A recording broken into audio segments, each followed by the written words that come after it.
নমস্কার বন্ধুরা, welcome to SB spot zone. আজকের এই ভিডিওতে আমরা কথা বলবো বেশ কিছু গুরুত্বপূর্ণ বড় ট্রান্সফার আপডেট নিয়ে।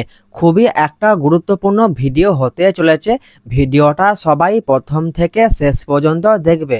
তো চলো ভিডিওটা শুরু করা যাক। প্রথমেই তোমাদেরকে যে আপডেটটা জানাবো সেটা হলো যে লাস্ট মরশুমে আইএসএল এফসি গোয়ার হয়ে খেলা বিদেশি প্লেয়ার আরমান্দো সাদিকু।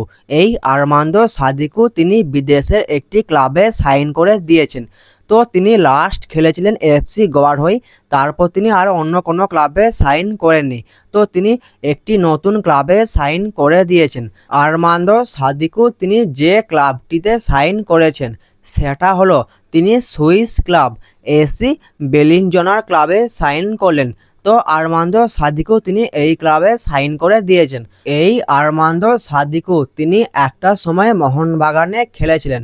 এই মোহনবাগানে খেলার পর তিনি এফসি গোয়া দলে যোগ দিয়েছিলেন।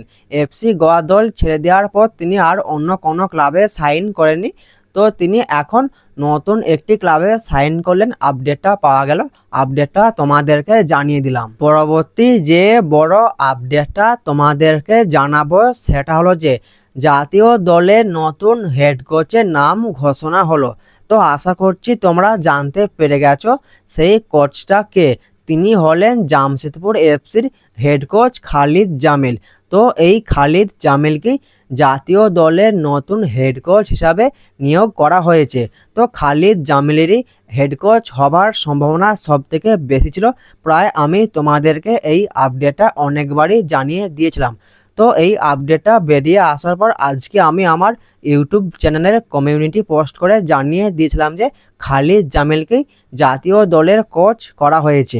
এই খালিদ জামিল তিনি জামশেদপুর এফসিকে বেশ ভালোই সাফল্য দিয়েছেন, আশা করি তোমরা সকলেই জানো। এরপর আমাদের এটাই দেখার যে তিনি জাতীয় দলের কোচ হবার পর থেকে তিনি জাতীয় দলকে কতটা সাফল্য এনে দিতে পারে, এটাই এখন দেখার বিষয়। আশা করছি তিনি জাতীয় দলের হয়ে বেশ ভালোই কাজ করবেন। এরপর কথা বলবো মোহনবাগানের নতুন সাইনিং রবসন রবিনোকে নিয়ে। এই রবসন রবিনো তিনি খুব তাড়াতাড়ি কলকাতায় আসতে চলেছেন। তো কেন বলছি, রবসন রবিনো তিনি তার ইনস্টাগ্রামের স্টোরিতে এই ছবিটা পোস্ট করেছেন এবং তার নিচে এই কমেন্টটা তিনি করেছেন, মানে ওডিশা এফসির বিরুদ্ধে তার একটি ম্যাচের ছবি তিনি পোস্ট করেছেন এবং নিচে এই কমেন্টটা তিনি করেছেন। রবসন রবিনো তিনি এটাই বলতে চেয়েছেন যে আর বেশি দেরি নয়, মানে তিনি যে ছবিটা পোস্ট করেছেন এবং তিনি যা লিখেছেন তার মানে এটাই যে তিনি খুব তাড়াতাড়ি কলকাতায় আসতে চলেছেন। তো তিনি কবে আসছেন সেটা এখনও তেমন কিছু জানতে পাওয়া যায়নি। তো তিনি এই ইঙ্গিতটা দিয়েছেন। তো তোমাদেরকে এই আপডেটটা জানিয়ে দিলাম। পরবর্তীকালে রবসনকে নিয়ে আরও আপডেট বেরিয়ে এলে আমি তোমাদেরকে অবশ্যই জানিয়ে দেব। এরপর কথা বলবো লাস্ট মরশুমে আইএসএলে মোহনবাগানের মাঝমাঠের ম্যাজিশিয়ান গ্রেগ স্টুয়ার্ট, তার এখন খবর কি। আশা করি তোমরা সকলেই জানো গ্রেগ স্টুয়ার্টের সঙ্গে মোহনবাগানের চুক্তি শেষ হয়ে গেছে, তিনি এখন ফ্রি প্লেয়ার। তো গ্রেগ স্টুয়ার্টের সঙ্গে তার দেশের কয়েকটি ক্লাবের কথাবার্তা চললেও তিনি ভবিষ্যতে কোন ক্লাবে সাইন করবেন সেটা নিয়ে তিনি এখনও ফাইনাল সিদ্ধান্ত নেননি। তাকে নিয়ে এখন লেটেস্ট আপডেট এইরকমই রয়েছে।